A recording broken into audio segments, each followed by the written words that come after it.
In a world of shortcuts, we choose the long road. Where others chase hacks, we build habits. Where comfort is king, we crown discipline. Welcome to the discipline theory. Discipline. The very word makes most people flinch. It sounds like suffering, like denial, like a prison. But here's the truth. Discipline is not chains. It's not punishment. It's freedom. It is the invisible weapon that forges strength when talent collapses. It's the only force that can turn a scattered mind into a sharpened blade. And if you think discipline is just about willpower, you're mistaken.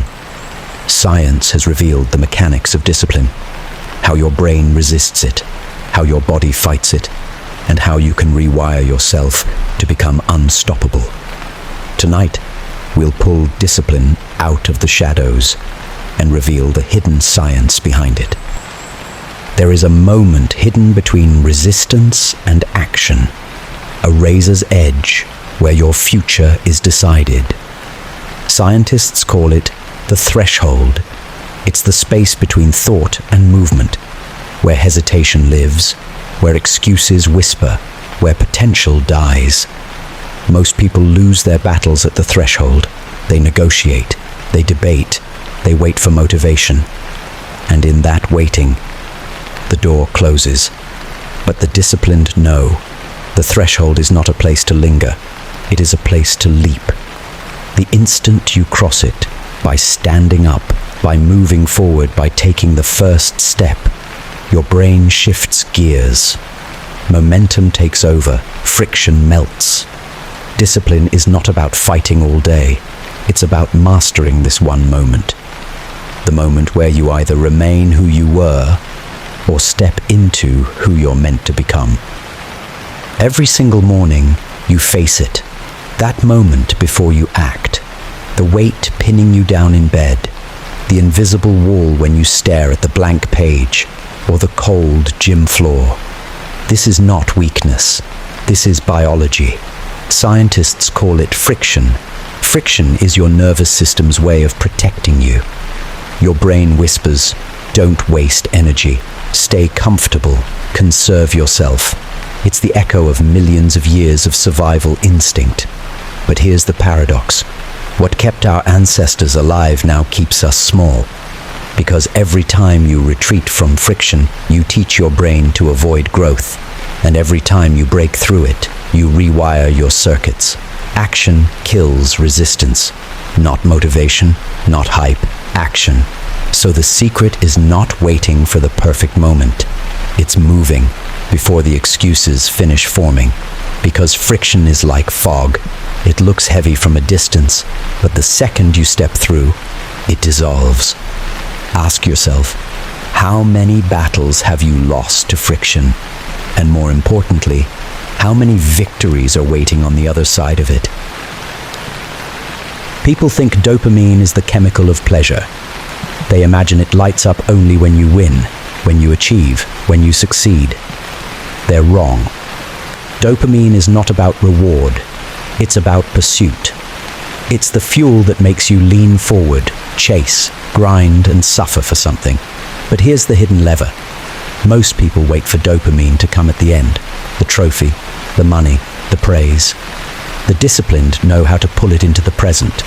They imagine the reward, taste it, feel it before they even begin. This rewires the brain to love the process, to fall in love not with the finish line, but with the act of running itself. That's why disciplined people don't quit. They've hacked the chemistry. They've shifted the pleasure from outcome to effort. And that's your task. Stop worshiping the result. Start worshiping the work. There's a reason casinos never go out of business. It's not because of guaranteed wins. It's because of unpredictable ones. This is called intermittent reinforcement. The human brain finds it intoxicating. When you don't know whether the next pull of the lever will reward you or not, you keep playing endlessly. Now ask yourself, what if you turn that same psychology inward? Instead of rewarding yourself every single time you succeed, Make it random. Sometimes you celebrate, sometimes you don't. Sometimes you pause and savor victory. Other times, you keep grinding in silence. This unpredictability keeps motivation alive.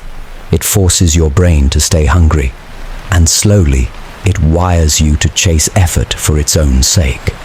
Because discipline isn't built by constant applause, it's built by mystery, by not knowing when the victory will taste sweet, only knowing that the pursuit itself is worth it.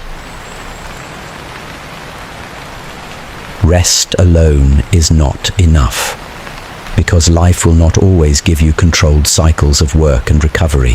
Sometimes it will strike you in chaos, injury, failure, betrayal, fatigue, doubt, and this is where most people shatter. But discipline adapts. Like steel in the fire, it bends, it melts, and it reforges itself stronger. True discipline isn't about never breaking. It's about what happens after you break. When you rise again, slower, maybe weaker for a moment, but sharper, harder, more unyielding than before. Every setback is a rehearsal. Every failure is a forge. Every collapse is a chance to rebuild yourself indestructible. Because the world doesn't reward those who never fall. It rewards those who refuse to stay down. So remember this. Discipline is not perfection. Discipline is resilience. It is the fire that teaches you to burn without ever being consumed.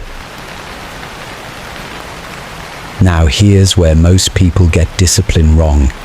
They think it's about endless grind, never stopping, never sleeping, pushing until the body breaks. That's not discipline, that's destruction. True discipline is rhythm. It's tension and release. It's focus, then pause, effort, then breath. Neuroscience calls this gap learning. Push your focus as hard as you can, then pause, sometimes just for 10 seconds. Your brain uses those gaps to consolidate knowledge, to engrave effort into your nervous system. And beyond the gaps, there is deep rest, non-sleep deep rest, meditation, stillness, and above all, sleep itself. Because sleep is not wasted time. It is the forge where your brain takes the effort of the day and turns it into strength. Without recovery, discipline collapses. Even warriors sleep. Even monks breathe. Even Spartans rested before battle. Discipline isn't constant fire. It is controlled fire. One that burns when needed and rests when the world grows still. At the deepest level, discipline is not about actions. It's about identity. Every choice you make writes a sentence into your brain. Skip the workout, you carve the identity of someone who retreats. Do the workout, you carve the identity of someone who shows up. You are not building habits, you are building yourself. That's why the disciplined don't ask, should I do this today? They say, this is who I am, and then they act. Discipline is not about forcing yourself forever. It's about transforming until effort feels natural, inevitable, like breathing. So the question is not, do I have discipline? The question is, who am I training myself to become? Discipline is science. Discipline is rhythm. Discipline is identity. It is the bridge between who you are and who you must become. You've been watching The Discipline Theory. The undisciplined quit here. The rest, they subscribe and show up again. Master your habits. Change your life.